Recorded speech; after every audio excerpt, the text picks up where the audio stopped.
Disney's chief executive, Robert A. Iger, will wake up Friday morning as the most powerful person in United States sports, with a massive portfolio of media rights to the NFL, the NBA, tennis majors, college football, and more than 40 major American sports teams. No one has ever controlled such a vast swath of the sports broadcasting landscape at one time.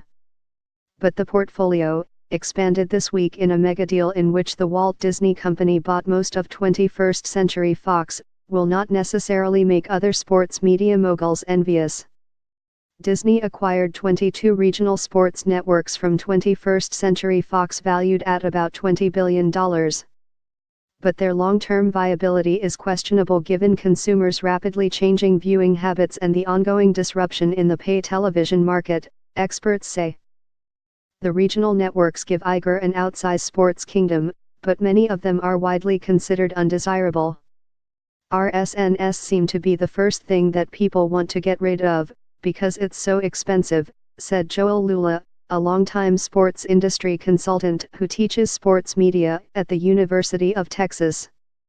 When the bundle completely frays, how many people are really going to want to pay that kind of money for RSNs?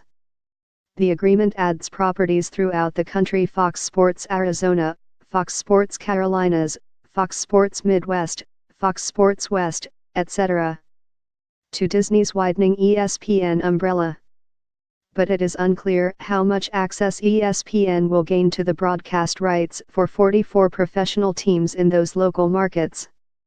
Each regional network, including the YES Network, which broadcasts Yankees games, has a series of complicated contracts with the teams and pay television distributors that places limits on how the owners of the networks can exploit those rights. The contracts often make it especially difficult for anyone who does not have a cable subscription to buy access to the content, which is problematic as more and more consumers turn away from cable subscriptions. Fox retained ownership of its two national networks, Fox Sports 1 and Fox Sports 2, as well as the Big Ten Network. Disney might also complete a $15 billion acquisition of Sky, and its international sports offerings, of which Fox currently owns a 39.1% stake. Sky's signature property is soccer's Premier League. However, NBC Universal controls the Premier League's English-language rights in the United States. Iger said on Thursday that he considered the regional sports networks more than just a toss-in to the package that included 20th Century Fox Studios, FX, and Hulu. I think you have to look at the regional sports networks as a complement to ESPN, not an overlap, Iger told CNBC.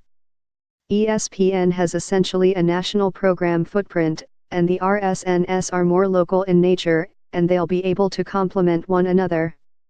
Perhaps, but in recent years Fox Sports executives grew frustrated that the regional networks' complex contracts prevented them from putting more live games on the company's national cable network, Fox Sports 1. Regional sports networks have found that the most loyal fans have been willing to pay the cable costs associated with keeping access to the local games.